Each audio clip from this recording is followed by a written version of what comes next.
2022.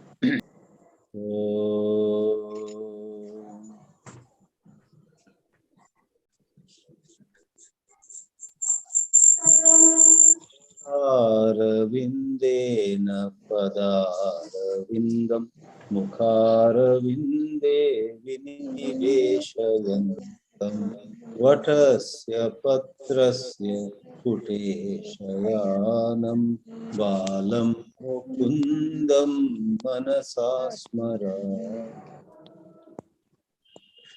Om Namo Bhagavate Vasudevaya.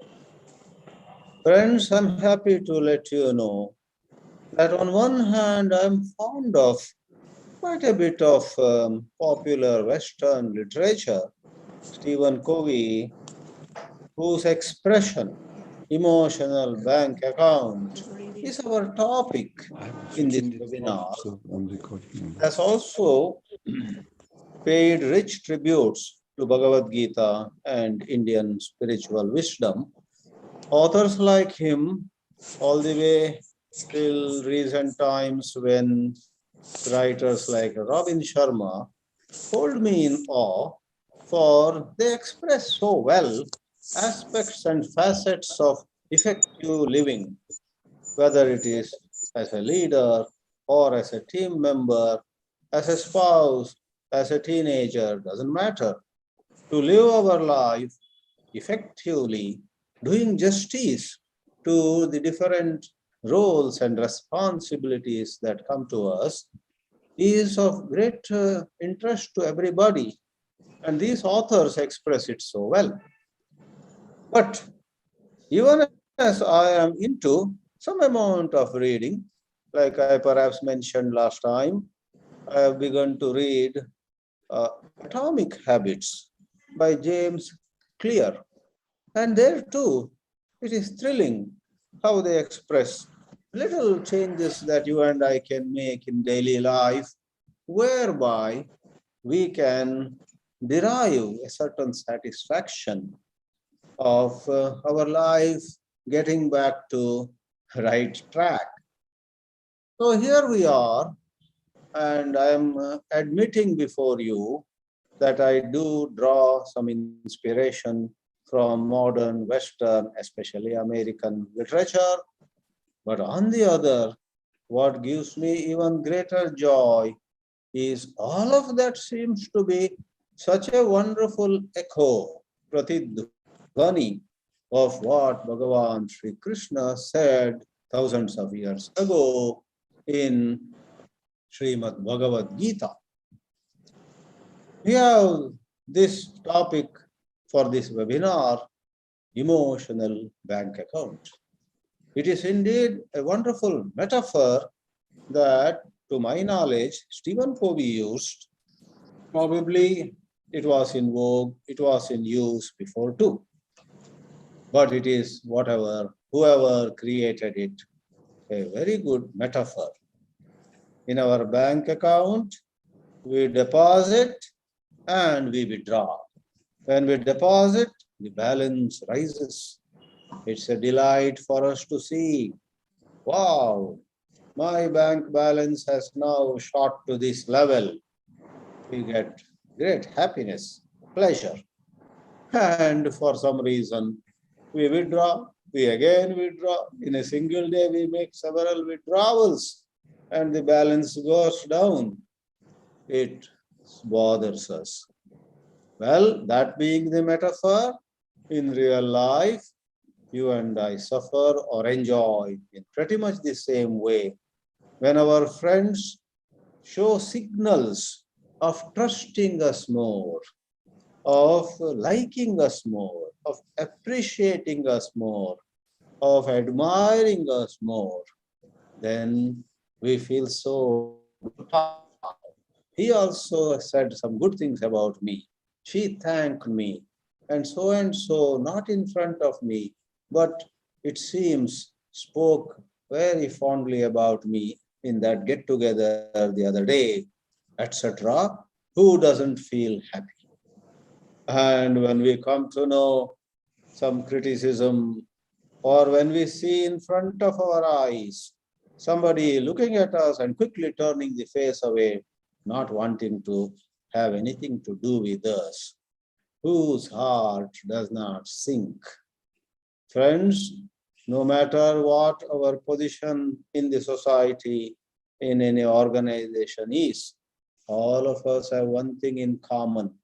We would like to be loved, appreciated, and we don't like to be receiving negative sentiments from others. But what we perhaps do not recognize many times is a good amount of responsibility for us to be liked by all, to be appreciated by all. A good amount of responsibility lies with us, and that is this webinar's topic. Sri Krishna expressed these truths in his own way, as I said long ago. When we take a fresh look at Bhagavad Gita, not for just moksha or some Atma Jnana, but for living our day in a more sensible manner, it will be amazing. Every second verse is touching our daily life. And we should not compartmentalize the verses of Gita into some narrowly conceived, silos, narrowly conceived boxes.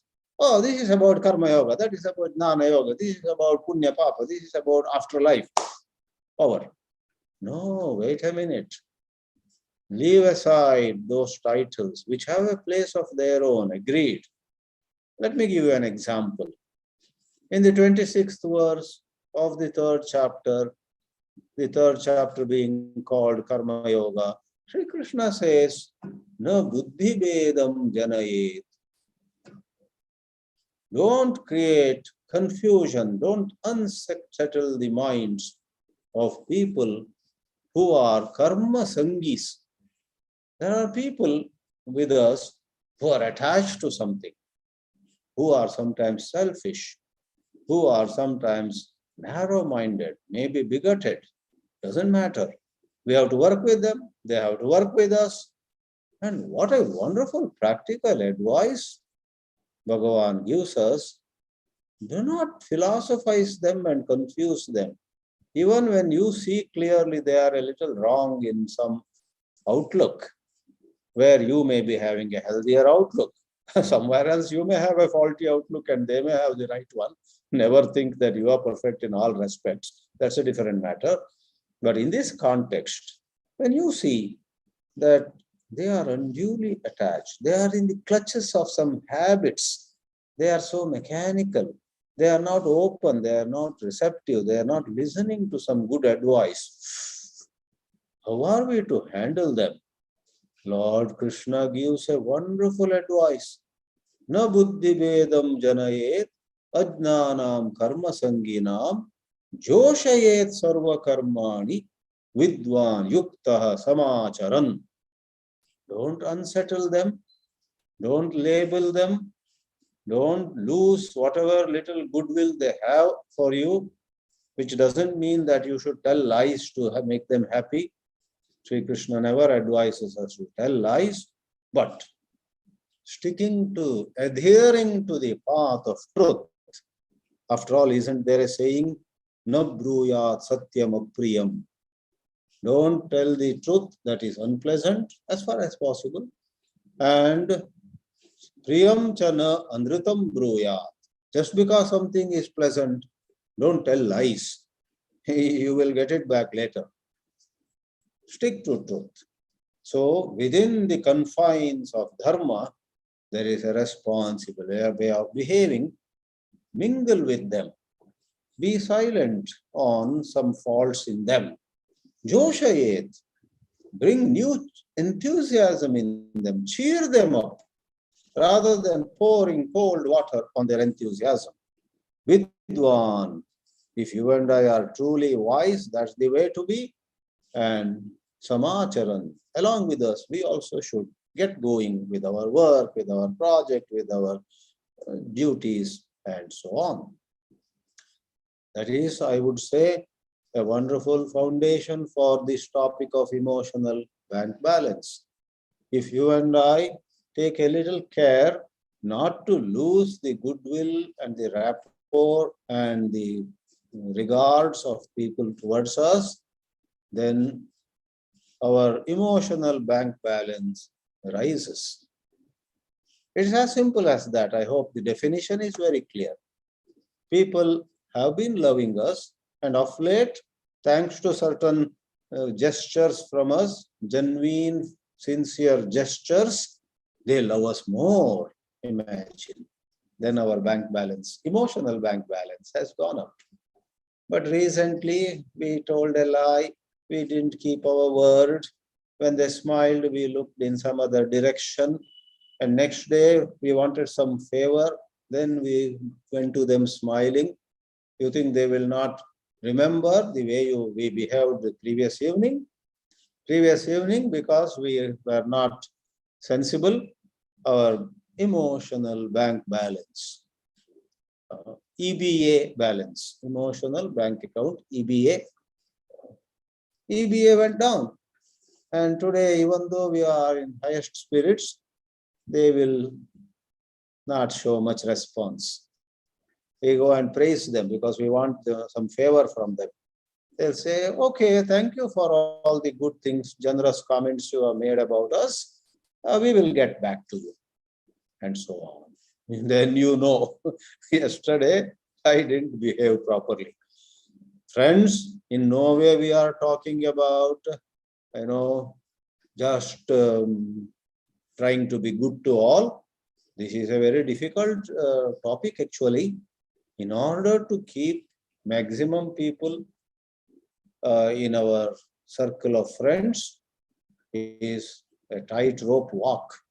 Many a time, if I please A, B is displeased.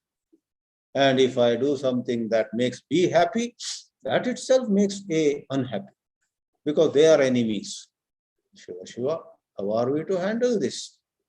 Therefore, friends, let me tell you at this juncture, if you and I want to be effective, I myself have learned this the hard way, I tell you, over the years.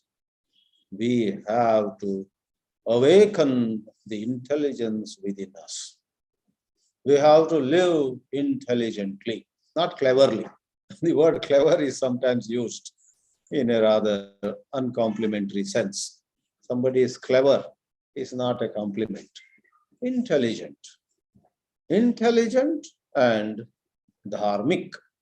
So, with these general comments, we are going to take a quick look at some aspects of this EBA, emotional bank account. Now, I went on the net, as all of you do now. Many of you, I'm sure, refer to Swami Gugalananda as much as you do Swami Chidananda. Why? Swami Chidananda himself consults Swami Gugalananda for that matter. So that's what I did. And Gugalananda gave me 6 aspects of emotional bank account. Number 1, a component that boosts the balance in your EBA is understanding the other person. Leave alone what you say, what you do, how you smile, how you act. That will come. But in the first place, have you understood that other person in whose eyes you want to be more lovable, more trustworthy? Understanding the other person. And I looked at Sri Krishna. Krishna, where have you said about this in the Geetā? I asked him. He played on his flute. Straight away, I could go to chapter 14, a shloka of which I am very fond. Somehow this shloka, 14th chapter, 11th verse, has always cast a spell on me. Sarvadvareshu dehesmin prakasha upajayate. Jnanam yada tada vidyat vivruddham sattvamityuta. Combining poetry and philosophy together, the flute bearer of Vrindavan says, you know that your intelligence is waking up. A lot of us, though gifted so much by God, have messed up our life and leave aside the loss of money and other things. The greatest tragedy is our intelligence, our buddhi, our dhi, our medha has gone down. We have become idiotic, stupid, mechanical, not understanding either others or our own predicament. That's the greatest tragedy. This shloka says the opposite can happen. Never mind what happened so far. Make a new beginning today, now. And by the well-known exercises, yoga, jnana, bhakti or karma, we can again make our medha. Medha janana is a concept in our Veda mantras. Medha janana. Within us there is medha. Medha here means intelligence, not just memory power. Intelligence can be awakened. For me, the 11th verse of chapter 14 is all about awakened intelligence, because more sattva is more ability to see things and people and situations clearly. And the poetry here goes, when from every pore of your body, dehe asmin sarvadvareshu prakasha upajayate. Today in the popular comics, you have Spider-Man, Batman, and Superman, and many other. Sri Krishna talked about a light man. From every pore, from every gate, from every hole, dwara, take it any way, of our body, imagine beams of light are coming out. You enter a dark room, because you entered, the room is lit with bright light. That is the imagery here. But let me hasten to add, this is not so much about the physical light, but it is about through your eyes, through your ears, through your skin, through all your faculties, through your indriyas, you are able to perceive what otherwise you would have missed. That's what went wrong with your life so far. You misjudged somebody. You mistook a friend for a foe. You mistook a foe for a friend.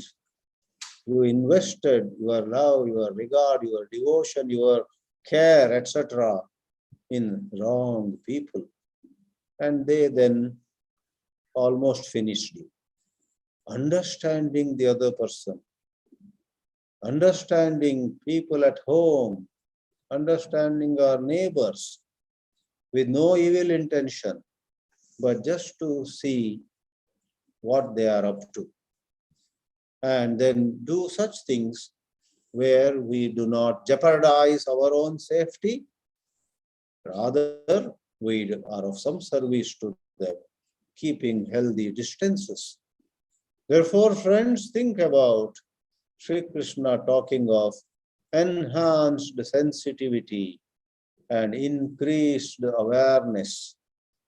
Just today, I sent a condolence to somebody in San Diego whose mother passed away. I came to know today, but she passed away some 4 months back.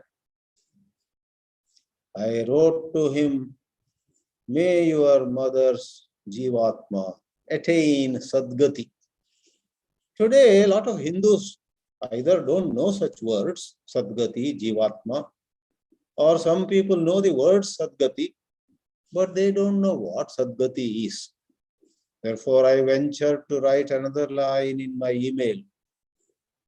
And I'm sure my friend would have appreciated it because he is into Vedanta and studies.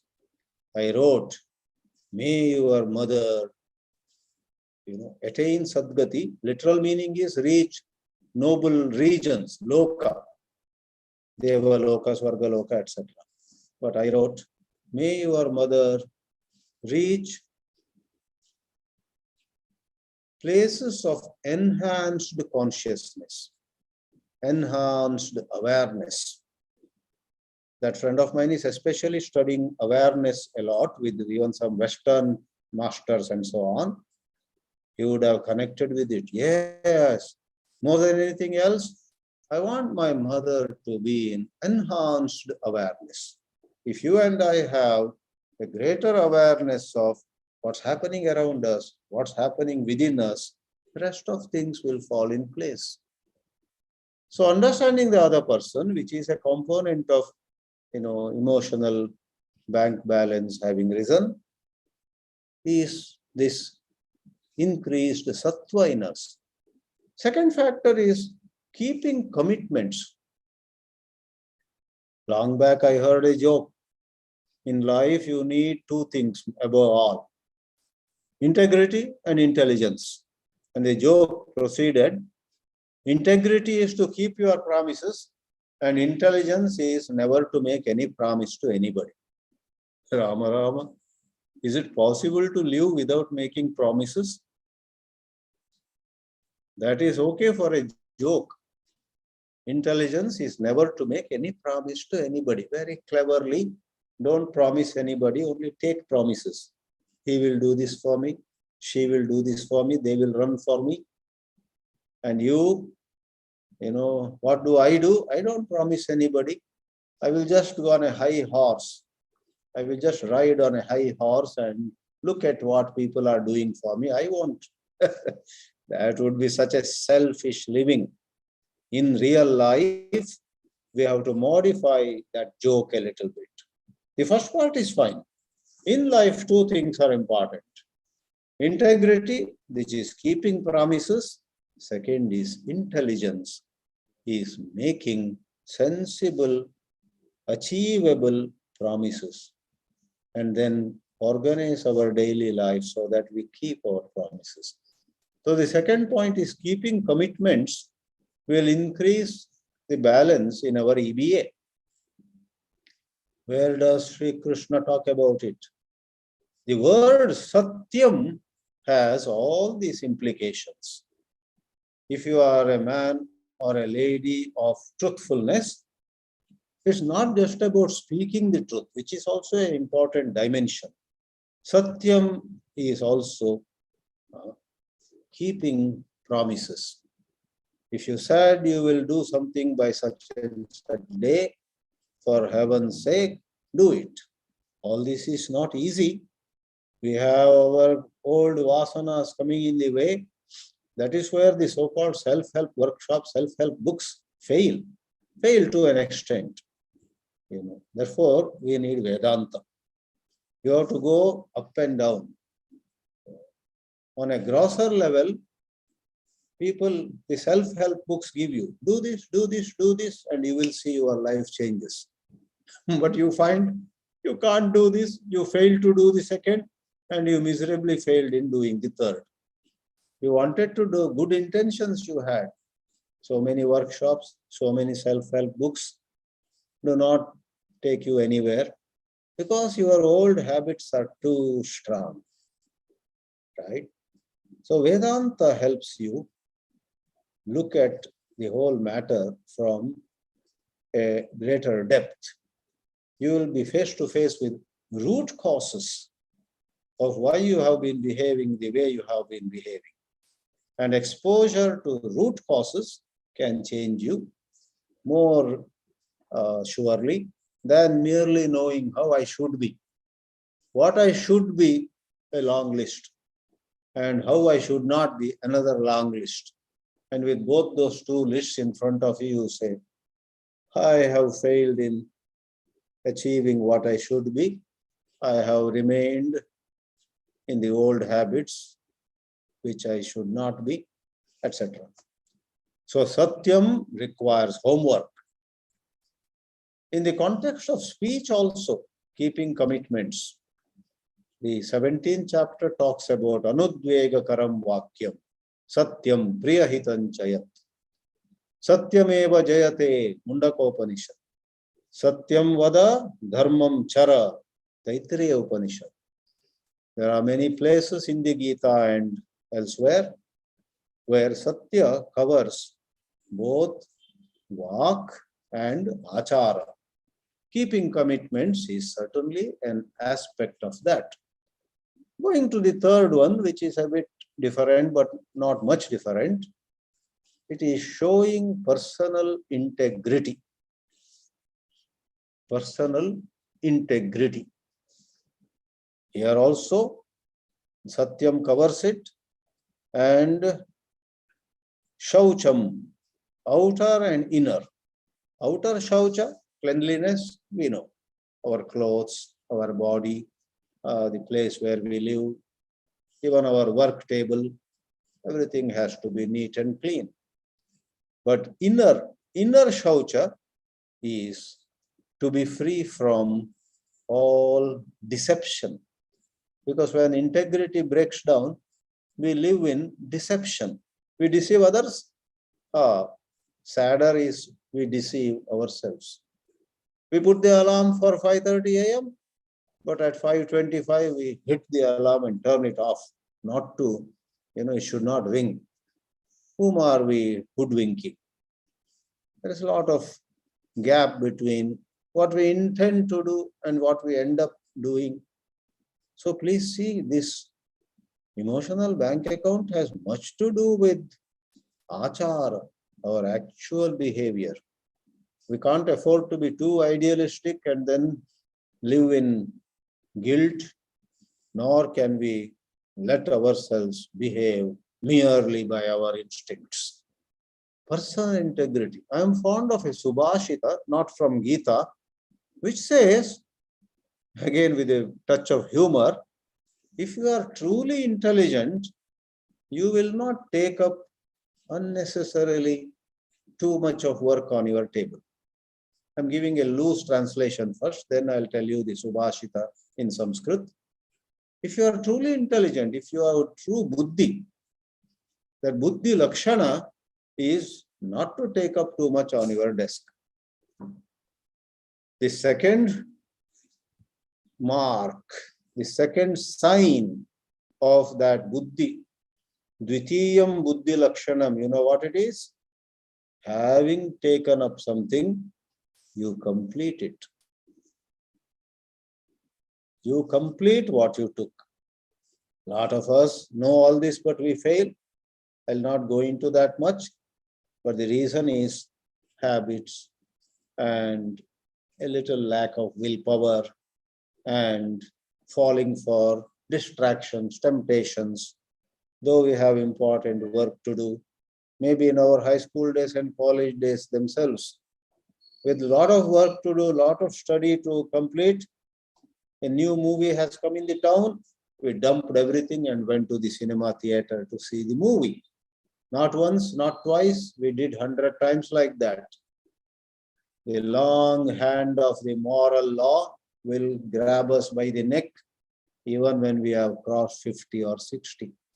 Because habits are hard to get rid of. Anyway, what is this shloka, Subhashita? Very interesting shloka. Anarambho manushyanam prathamam buddhi lakshanam arabdasya antagamanam dvitiyam buddhi lakshanam. Either don't take up at all, but if you have taken up a few, having taken up, arabdasya antagamanam, you must complete it. What is its connection with the bank balance, emotional bank account balance?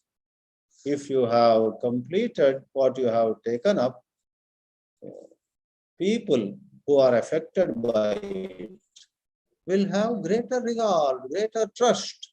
They will have more goodwill towards you. Not as simple as that. That is personal integrity. 3 more points quickly. And fourth one is of a little different kind. It's not always getting active and doing something in the field of work. Sometimes it's something to do with the heart. The fourth factor is apologizing sincerely. Apologizing sincerely. Many a time you and I hurt somebody, embarrass somebody, you and I make someone feel so bad or angry about us, and adding insult to injury, next day we meet again, we behave as though we had not done anything to them. Just yesterday we made a remark, we talked about them negatively with someone, and they came to know, and we know that they have come to know. The least we could do is to say a genuine sorry, to apologize sincerely. Bhagavad Gita touches upon it at several places, but to give an example, in the 16th chapter, the second shloka, already I quoted that 16.2, Ahimsa Satyam Akrodaha Tyaga Shantirapaishunam. In the context of Satyam, I quoted it. The very second half of that shloka says, Daya Bhuteshu Aloluptvam. Now come two words, Mardavam Hrihi. Mardavam is Mridu Bhava. Don't be like a rock, don't be like a stone, don't be like so insensitive. Realizing that you hurt his or her feelings yesterday or their feelings yesterday, which should not have been done. Next morning say, I'm sorry, I didn't mean to say that. Whatever it is, I apologize unconditionally. There is something called unqualified apologies. I'm sure most of you have heard that expression.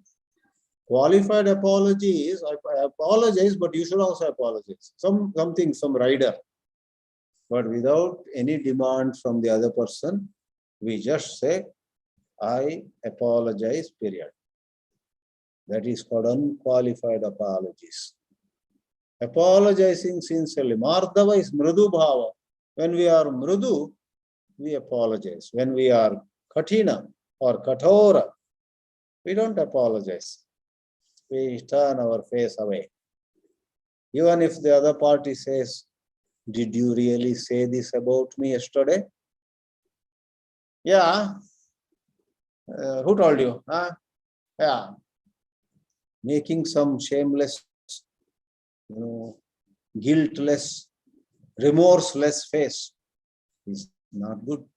This next word also, hrihi. Hrihi means lajja. Hrihi means modesty. Hrihi means feeling and expressing that feeling too. Feeling a bit sad about our own behavior. So Mardavam and Hrihi. Daya Bhuteshvalo Luptvam Mardavam Hrihi Achapalam, and so on. There are two more points quickly. Attending to the little things.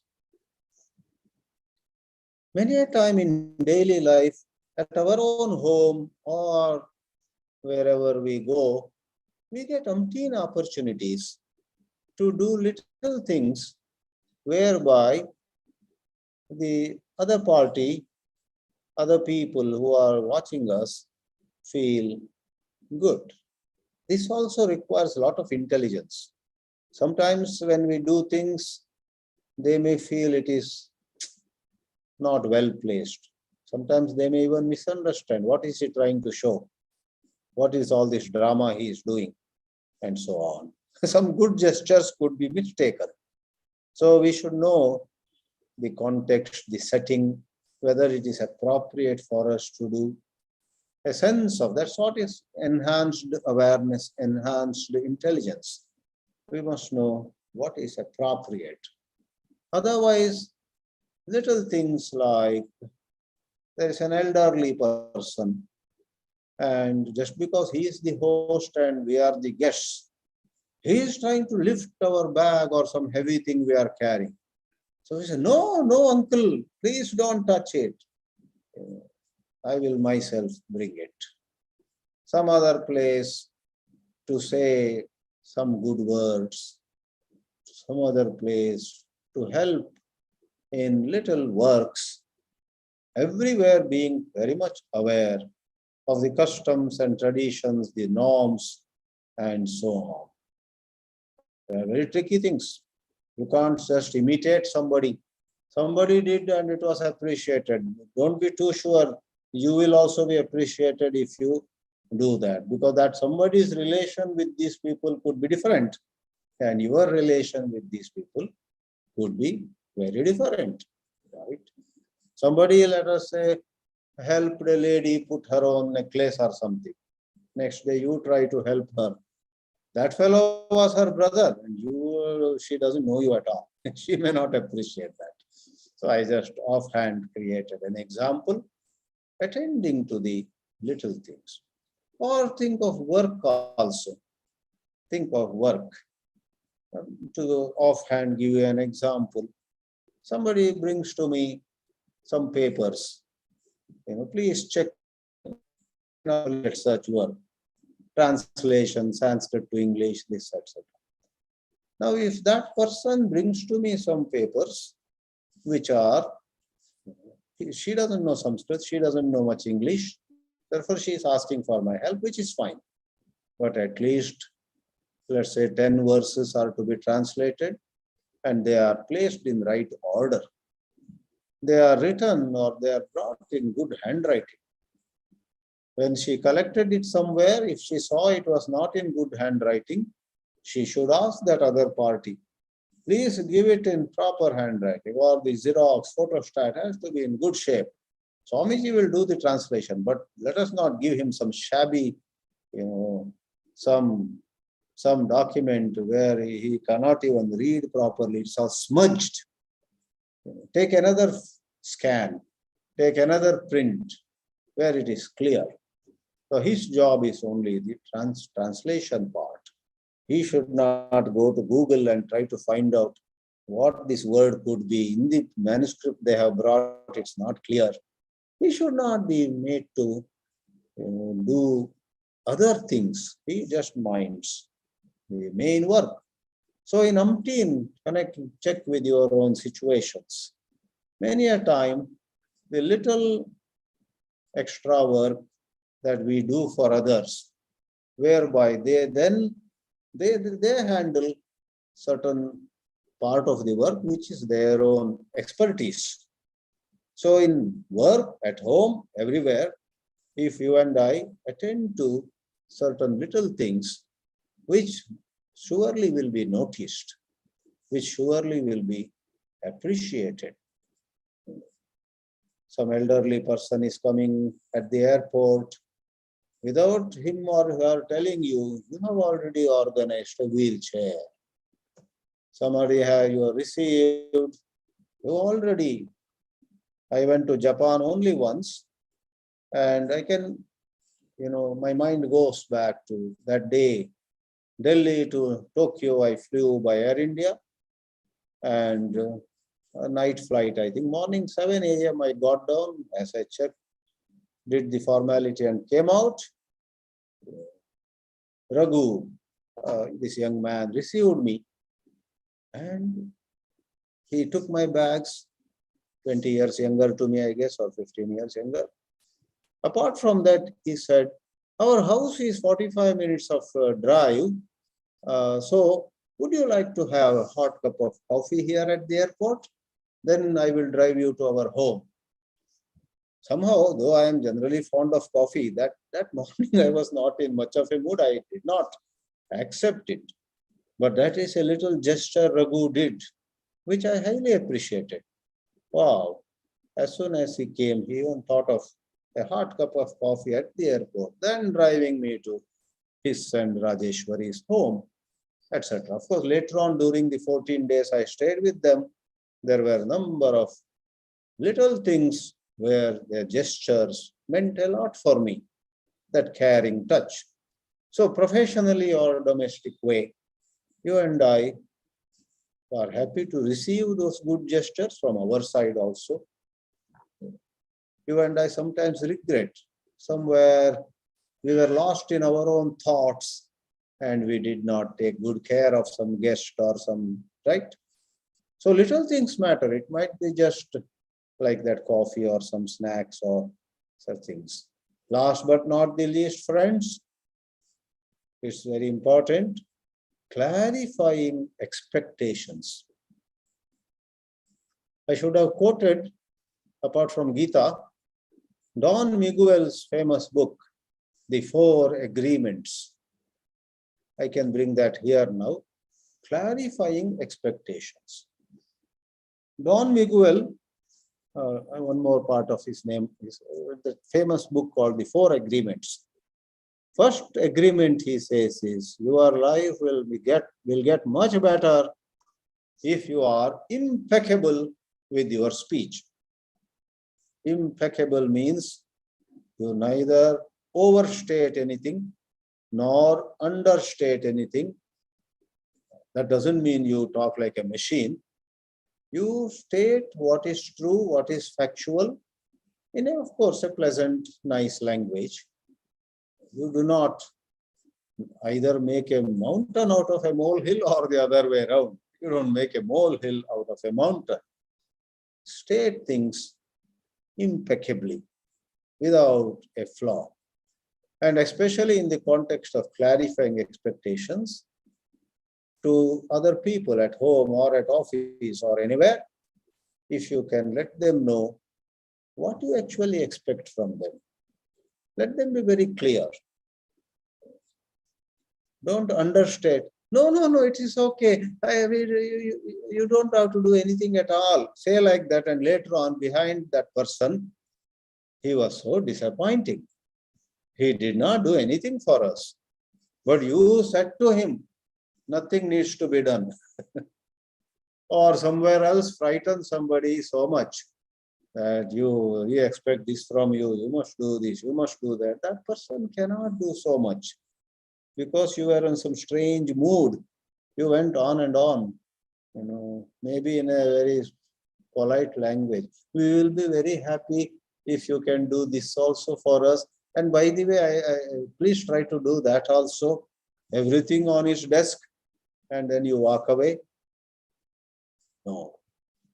Be clear. All this requires some homework.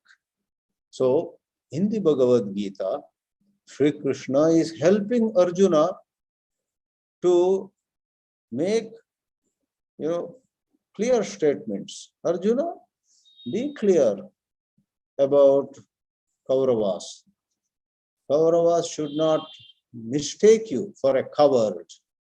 Kauravas should know what you are capable of and start showing it on the first day itself. And expect them to behave. For the slightest misbehavior, give them a reply in the most appropriate way. That is proper communication. Don't let them imagine that you will lie down and take anything they do. Don't expect them, rather don't allow them to have a false picture of yours. They should know that their adharma will not go unpunished. In various ways, the story of Mahabharata, the behavior of Pandavas shows clarifying expectations. Thus, in story and in the teachings of the Bhagavad Gita, through such words like Arjavam. Raju means straightforward. Raju, straightforward. Please say. In the West, they use the word upfront. Be upfront. And these are so good if inculcated in early childhood itself. Rather than giving them a list of do's and don'ts, watch the behavior of young people and help them see what is right by working with them, working on them, rather than just saying, what you did is wrong, I will punish you. Many a time a child or a young person doesn't understand where I went wrong. Somewhere else reward somebody, and that person, that boy or girl doesn't clearly know why she was rewarded, but she enjoys being praised or rewarded. Those are all the flaws of ineffective education system. The best education is more than rewarding or punishing, helping the child see for herself what is right and what is wrong, what is harmonious with others or with her own personality, and what is disharmonious. So, to conclude, this EBA, emotional bank account, and the art of increasing our balance in such bank account is much to do with our achara, much to do with our vichara and communication, expressing it, much to do with, as we began, understanding other people. Many of us, even as we enter 60s and 70s, look back and sometimes we realize we had misunderstood somebody for years and years. Never mind if you now understood at the age of 72. 72, still you are young. If possible, apologize to that person. If that person is no more in front of you, don't do such mistakes with people who are currently with you. Go slow. Don't presume. Don't put people in some pigeonholes because she resembles somebody else who was unkind to you. Just because somebody looks like somebody else, don't imagine this person would also be of the same character as that other person. So it's about understanding, it's about communicating, it's about living our values, all of which can be pretty hard, but living a truly satisfying life has got to be hard. It's not a cakewalk. All of us, including teachers like me, have to again and again examine our life. Even as we fall also time and again, we must rise and try to walk again properly. This is what we may say by way of reflection on Geetā in the context of emotional bank account. Om Namo Bhagavate Vasudevaya.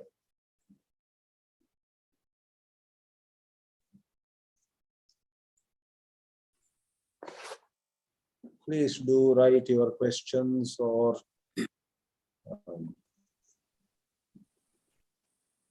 ask with unmuting your microphone. Hari Om Swamiji. Hari Om Subramaniam. Yeah, Subramaniam, Fort Worth. Yeah. I have a three-part, more of a clarification. Yes. In relationships, yeah, and you said small things do matter. Yeah. For example, you walk into a social gathering, yeah, and there are some youngsters who don't say hello to you.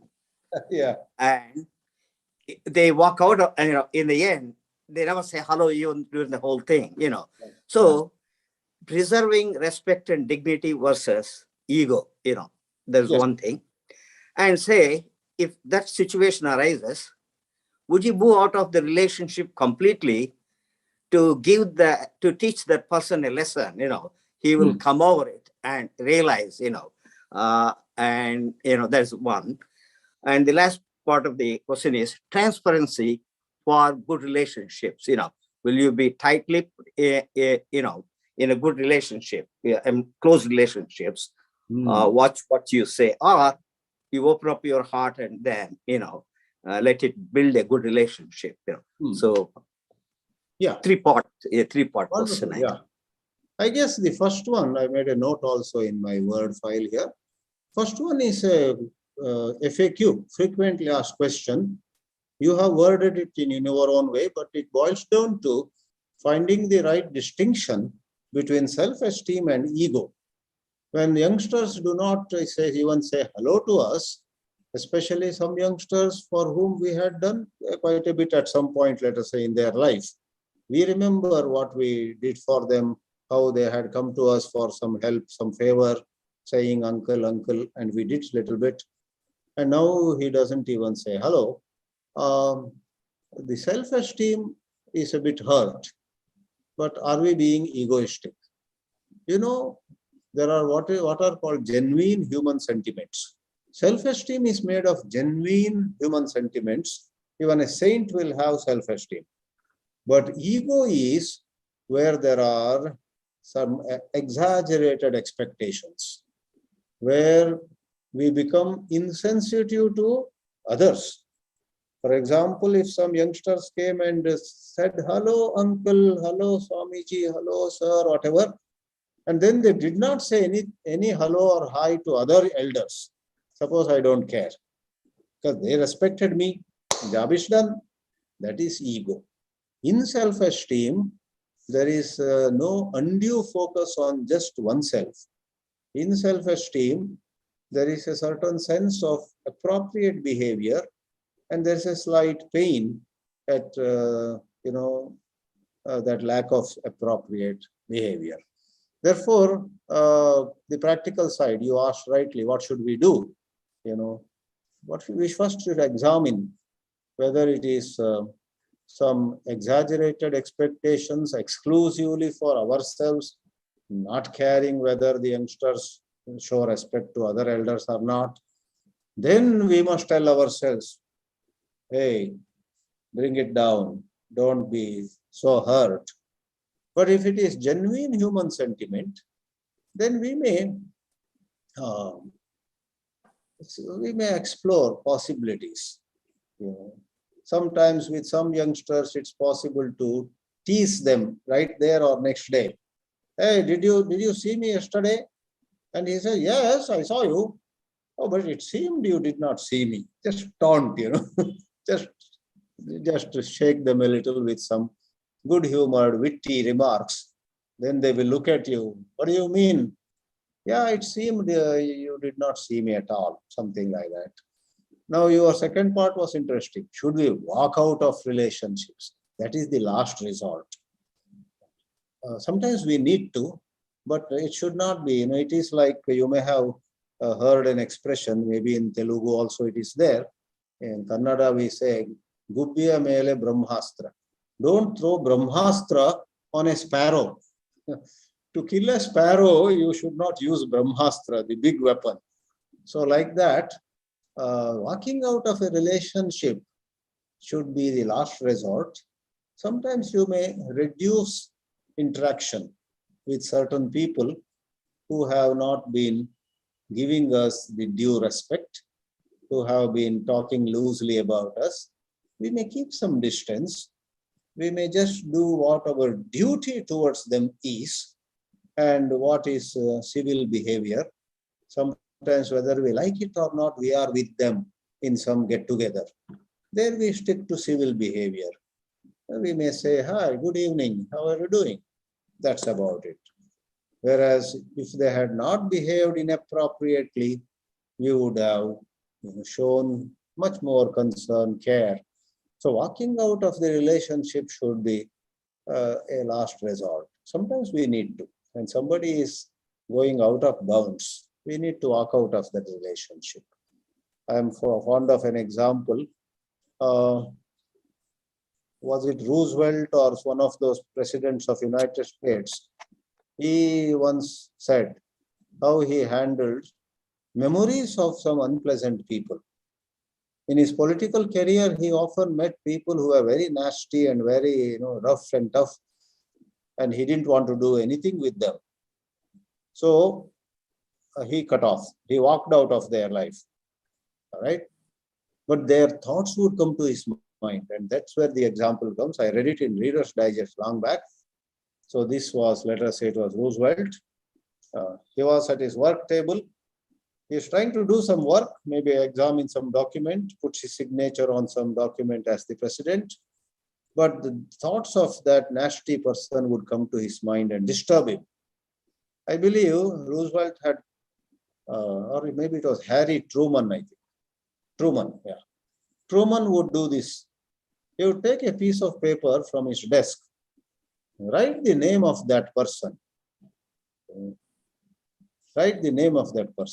and then crush that piece of paper, crumple that piece of paper, and put it into the trash can, and then say, out. He's out of my mind. Now let me get back to my document. So we have to find some ways in such extreme cases to walk out of somebody's life, have nothing to do with him. But Bhagavad Gita would advise us not to have any malice, not to have any hatred in our bosom, in our heart. The last part also is a wonderful question. Transparency in close relationships. All of us encounter this. So in close relationships, should we tell them everything that happened, or should we keep some things to ourselves? I think some discretion is appropriate, because sometimes when in our eagerness to tell everything to our near and dear ones, there is a risk. Sometimes we are burdening this other person also.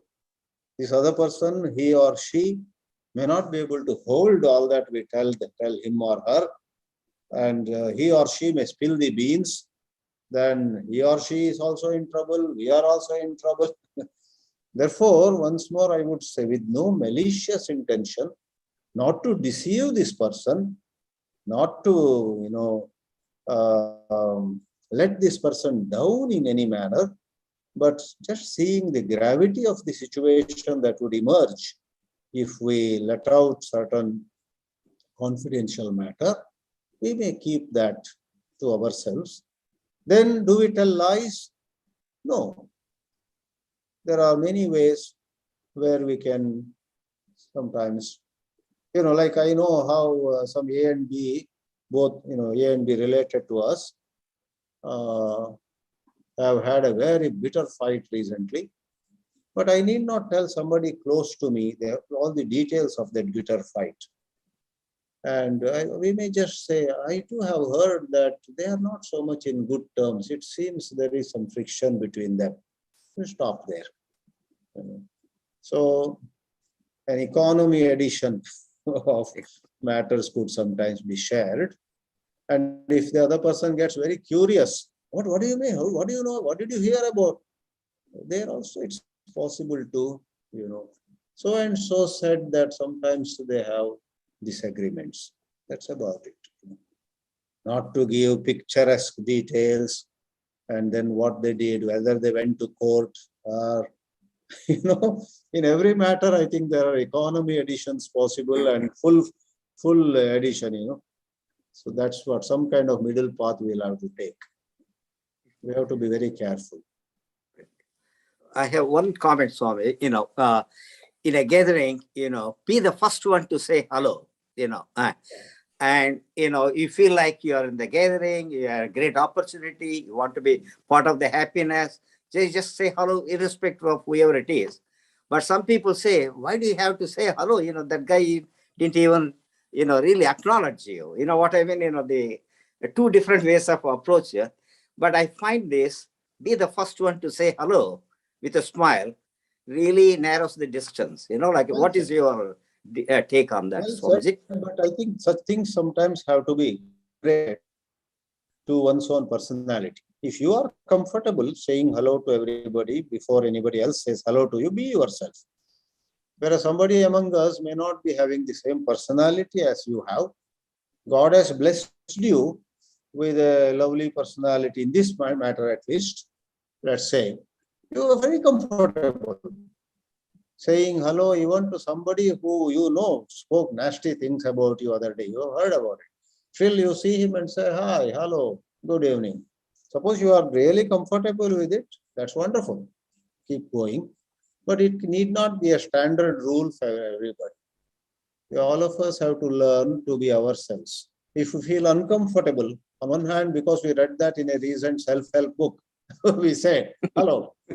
Next moment we say, I hate to say hello to him. I should not have said.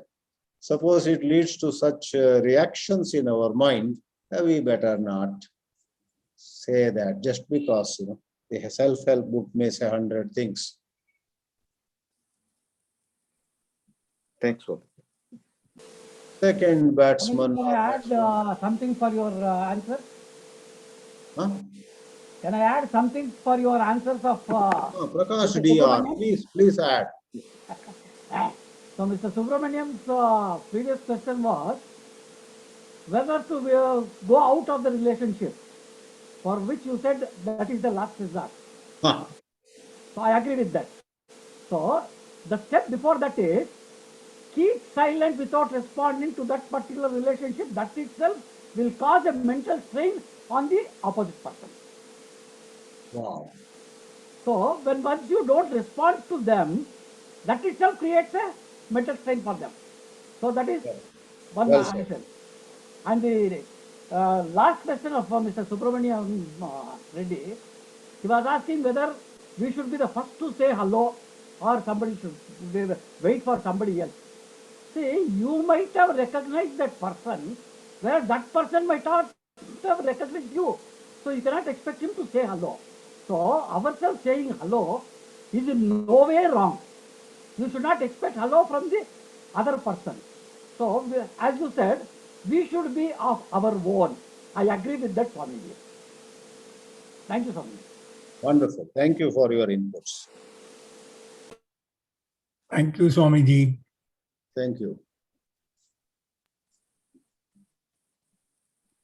Thank you.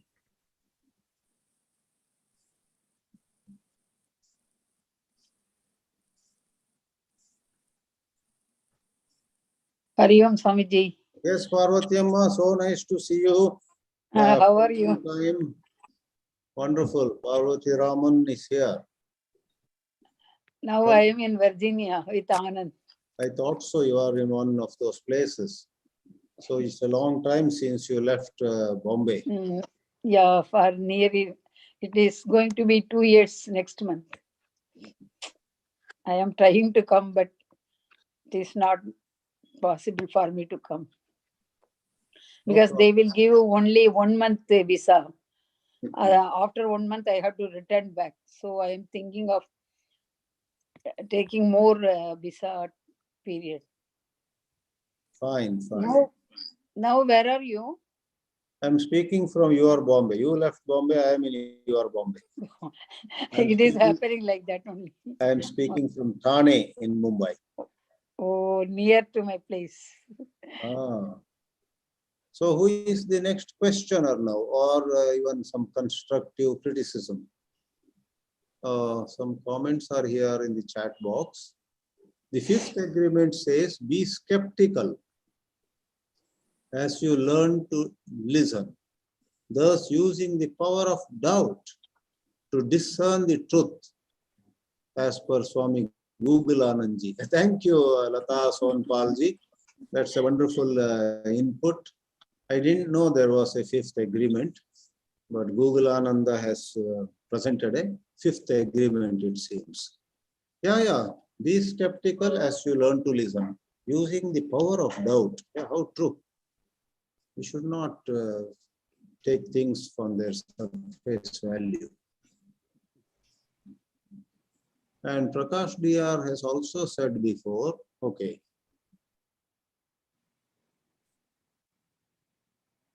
Okay, that's also, he has given an approval to me, consulting Swami Google Ananda. Okay, it was direct message. Others would not have seen that. Okay, so please feel free, someone come forward and ask or say or laugh. Swamiji, if I may ask, not even a question, this is Jyoti. Yes. On your fourth agreement, you mentioned the word Mardhavam, Mridubhavam. What was the other word for Lajja? Hrihi, H-R-E-E-H. Hiri. It's a less known word. Lajja is a more known word. Yeah. So if you see 16th chapter, 2nd verse, Ahimsa Satyam Akrodaha Tyaga Shanti Rapaishunam Dayabhuteshu Aloluptvam Mardavam Hrihi. Hrihi. Hrihi. Yeah. Mardhavam Hrihi Achapalam. There are these 26 values in those 3 verses. Devi Sampat, Hrihi. Please see Gurudev's commentary on it. Thank you. Thank you, Swamiji. Welcome, welcome, welcome. So, okay. Maybe one last input and we call it a day.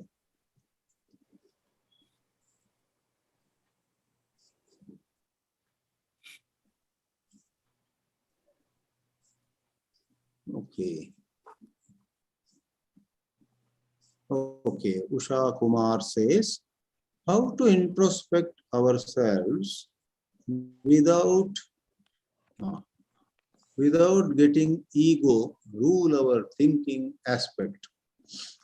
Honestly, it's a very involved question.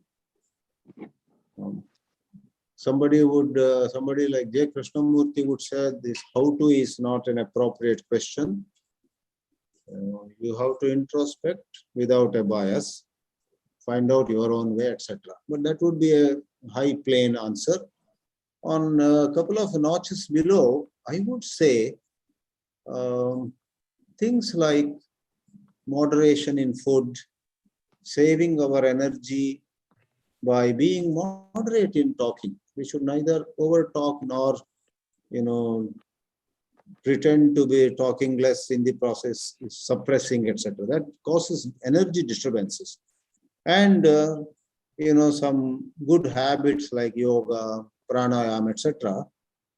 They generate a certain energy in us. Then we are able to introspect ourselves with more precision. Otherwise, the so-called introspection already is biased. It's like having judges who already have been corrupted by some politics or money or power, and to have a panel of judges who are extremely objective. They have no bias towards either side of a case. So our own intellect can be either like corrupted judges. Nowadays, everywhere there is much talk about corrupted judiciary, very unfortunate. Is the judiciary biased and so on? So our own antasakshi, that inner voice, could be corrupted or could be honest. And these yogic practices also help. Study helps. So we need to constantly see what makes us more unbiased. Whenever we are biased, one good thing in life is when we do something with bias, our own introspection was with certain bias and certain protectionism. In a couple of days, we realize that I was very clever. I nicely covered my faults. The so-called introspection, I amplified, exaggerated others' faults, and my fault, when it came, my mind said, we'll talk about it later. So in a couple of days, we come to know that we have not been very honest to ourselves. But the way to really prevent such a dishonesty on our part is to regulate our daily life a little bit, proper rest, right food, proper quantity, not excess, right quantity of talking, and some yoga, some pranayama, some fresh air. Don't be always between the 4 walls, especially when the weather is also permitting. Even in Western countries, even in sharp winter, you have places like huge malls, you go for a walk there. Otherwise, you know those things. So not easy. The one sentence I would say at the end: tune your instrument. A veena, if the strings are too tight, it will break. If the strings of a veena are too loose, it won't bring out music.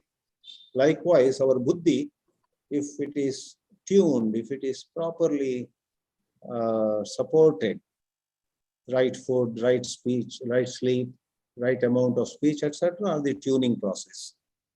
I have myself seen whenever I have overeaten, there's not much mood to even do one mala of japa at night. If we have not under-eaten, but eaten just right quantity, and taken a little walk after dinner, then you get a very sattvic thought. You are pretty tired, but mind says, okay, do one mala of some mantra japa before sleeping. You do that, you feel so good.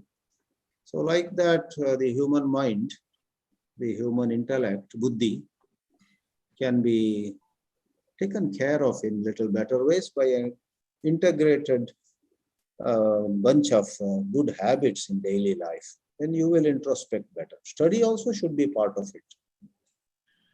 Study of good literature. Swamiji, Prasanna Kumar. very interesting and thought-provoking lecture for last 1.5 hours. Thank you. I have one basic question. You're talking about, we all humans, we do make mistakes and we have to profusely apologize and all those things. But let's say a mistake done 10 years back, 12 years back was discussed, apologized, and repented. Now, how do we stop that being discussed again and again? What happens is, once it is done, and if it comes again, oh, you did that time, it will once again flare up, and it will in A and B, let's say. How do we, what needs to be done to control such things coming up again and again in life, so that it won't create unnecessary tension between the two partners or friends or individuals? True. Yeah, that's a very practical question. Therefore, one thing may be said before I go into the details. In life, there is no matter about which we can say with all certainty that's completely done with. We have put a lid on it. No, things tend to rise again and again. Sometimes if we are careful, the other side may not be, or some third party also rakes it up. So, first of all, I very much acknowledge the gravity of that question. But then, the solution from a spiritual perspective is we need to develop some stamina, some patience to bear with somebody else's irresponsible behavior. The other party or a third party is rather irresponsible. After all, apologizing and such things have been done, they should actually put a lid on it. We put a lid on the matter, but they did not. They are opening the lid again and again. So if they are so close to us, near and dear, then we should develop some communication methods through some gesture. We have talked it. Let's not, in a friendly way, loving way, rather than frowning and why are you again raising it? So we can object to somebody raising the topic with a frown and showing our teeth. But we can also object in a soft and requesting manner. It's all right. Can we avoid that topic this evening? Like a few friends, you and me had fought in 1981, let us say, in IIT campus. I come to New Jersey, you take me to a restaurant. Suddenly I remember, Prasanna, all said and done, what you said that day before Kaveri hostel, I'll never forgive you for that. Then you can tell me, this is such a nice place we have come to. Can you take me to task after we return home? I'll take you home there, when everybody else is away. We'll go to a separate room and exchange fisticuffs.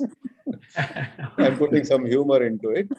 Sometimes by slightly delaying a point, can we discuss that later?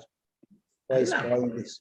So some kind of discreet, friendly ways have to be evolved. This is a very, in fact, once somebody in a city in US said to me how his wife flared up about the way he treated her in the first 10 years of their marriage. Now they are married for 40 years.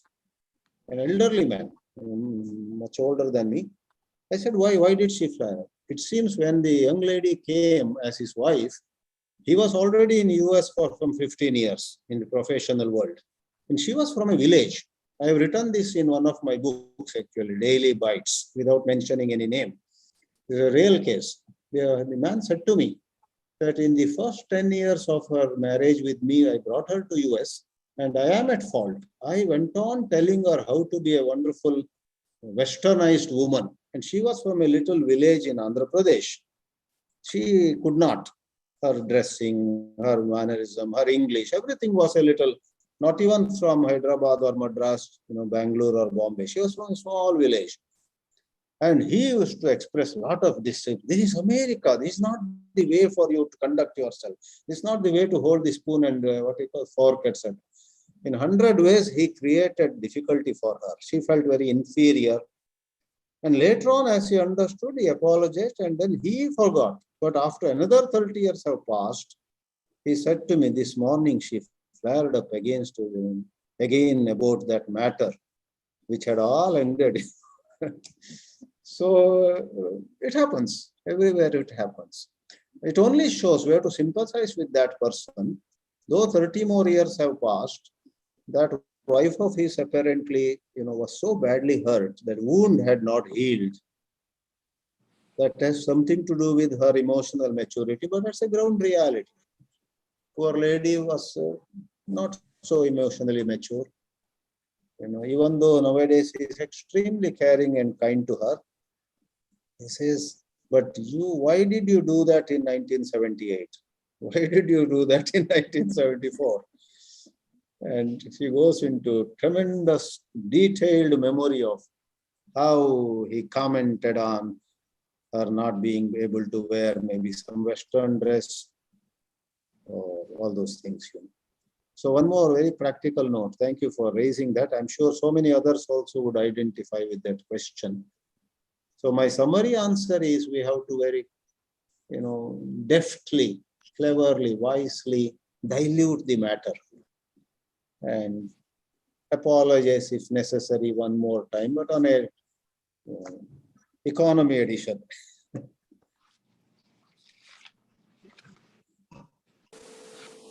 Can I add some suggestion for Mr. Prasad Kumar's question? Oh, so who is that again? Prakash Diyar? Yes, sir.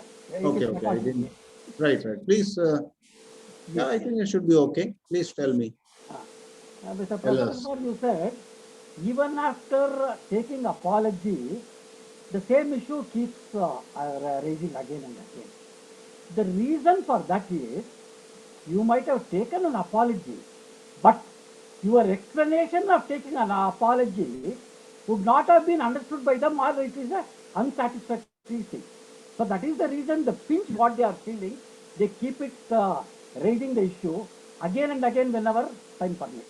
So this one is, try to explain them in a different way, in such a way that they can understand the situation, why you had made a mistake. When once they understand the situation of your mistake and your apology, automatically they will also forget that. So this is the practical solution method what we have to adopt.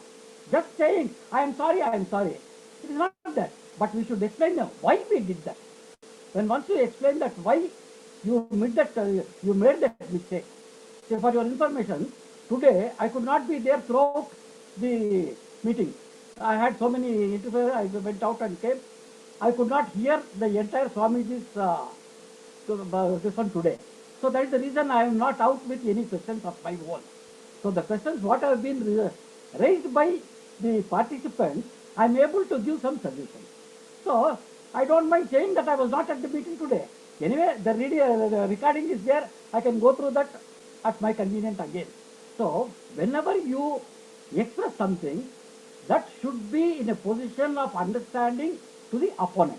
When once he understands it, automatically the issue drops there. So this is the practical method. Thank you. Thank you, Swamiji, for giving me opportunity. Welcome. You gave another dimension. Maybe explain it in a different way, new way, new language.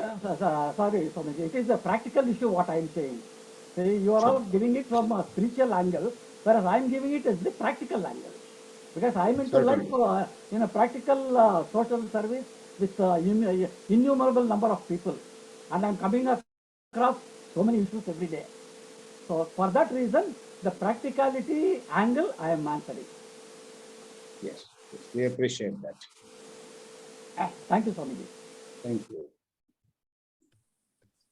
All right. With that, we will bring the curtain down on yet another webinar. See you again another Sunday. Namaste. Good day to all in the West. Good night to Hari Om. friends in the East. Thank you. Chaitanya, how are you?